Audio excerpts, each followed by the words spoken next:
Ce Dieu, par un but éternel et immuable en Jésus le Christ, son Fils, avant la fondation du monde, a déterminé de sauver dans la race déchue et pécheresse des hommes, ceux qui, en Christ et par le Christ, par la grâce du Saint-Esprit, croiront son Fils Jésus et persévéreront dans cette foi et dans l'obéissance à la foi, par cette grâce même, en situation extrême,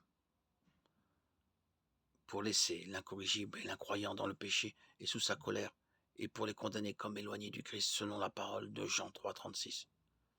Celui qui croit au Fils a la vie éternelle, celui qui ne croit pas au Fils ne verra point la vie, mais la colère de Dieu demeurait sur lui.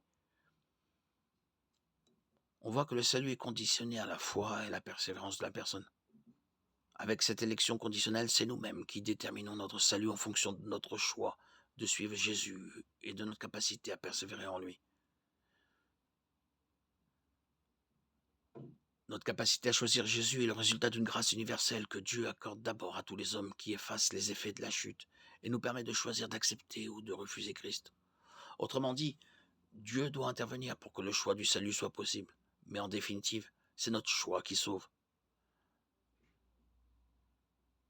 Ce passage affirme clairement que ceux qui croient ont la vie éternelle, tandis que ceux qui rejettent Christ n'ont pas la vie éternelle. Ceux qui semblent appuyer cette doctrine, c'est Dieu qui rend le salut possible, mais c'est notre choix qui le rend effectif.